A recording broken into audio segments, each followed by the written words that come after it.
আসসালামু আলাইকুম everyone, welcome to tasty creations by Jannat. আমার আরও একটি এপিসোডে সবাইকে ওয়েলকাম জানাচ্ছি। আজকের এপিসোডে থাকছে চকলেট কেক ডেকোরেশন। আজকের ডেকোরেশনটা একদমই ইউনিক একটি ডেকোরেশন, তবে অনেক ইজি, আপনারাও চাইলে করে নিতে পারেন। ফার্স্টে আমি বোর্ডে কিছুটা ক্রিম নিয়ে নিচ্ছি, এরপর কেকের প্রথম লেয়ারটা বসিয়ে দিচ্ছি, এরপর উপরে ক্রিম নিয়ে নিচ্ছি।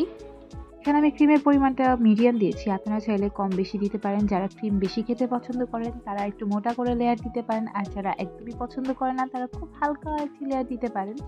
আর যেহেতু এটা চকলেট কেক, আমি কিছুটা চকলেট গানাশ দিয়ে দিচ্ছি লেয়ারে। সো আমি সব লেয়ারগুলো সেম প্রসেসে করে নেব।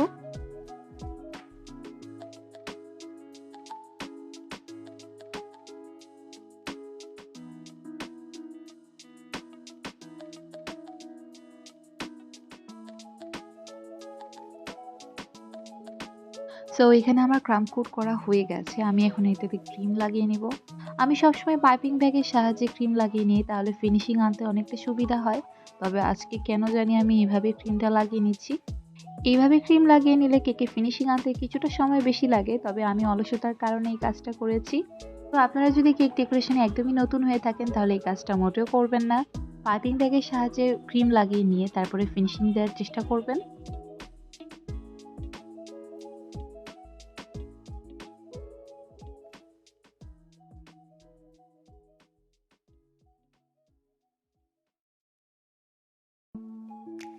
কেকের উপরে আমি আজকে ক্রিমের পরিমাণটা কিছুটা কম দিব, কারণ আমি আজকে চকলেট গানাশ দিব উপরে।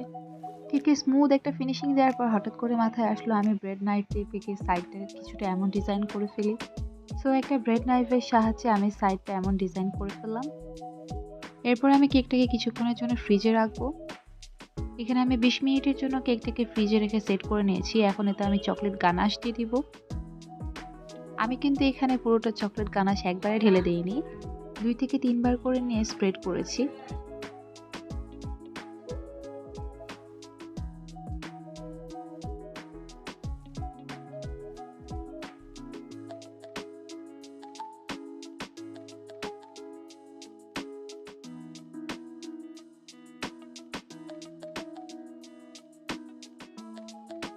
একটি প্যালেট নাইফের সাহায্যে আমি চকলেট গানাশের উপরে কিছুটা এমন ডিজাইন করে নিচ্ছি।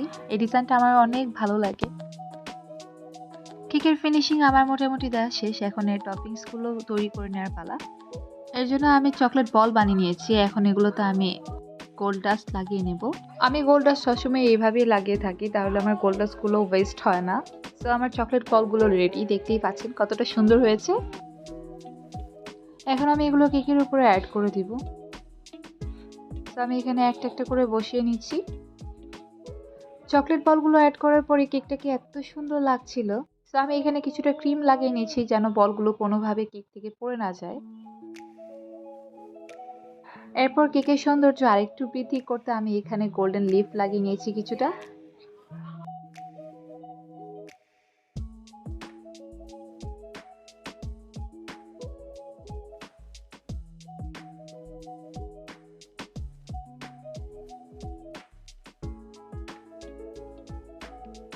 সো এই তো আমার কেকের ফাইনাল লুক। কেকটা দেখতে যতটা সুন্দর এবং এলিগেন্ট, বানানো কিন্তু ততটাই ইজি। আপনারা ট্রাই করলে কিন্তু বাসায় এত সুন্দর কেক বানিয়ে ফেলতে পারেন। আই হোপ আমার আজকের ভিডিওটি আপনাদের ভালো লেগেছে। আমার সিম্পল এবং ইজি রেসিপিগুলো যদি আপনাদের ভালো লেগে থাকে তাহলে প্লিজ আমার চ্যানেলটি সাবস্ক্রাইব করে আমার পাশে থাকবেন। সবাই অনেক ভালো থাকবেন, সুস্থ থাকবেন। আল্লাহ হাফেজ।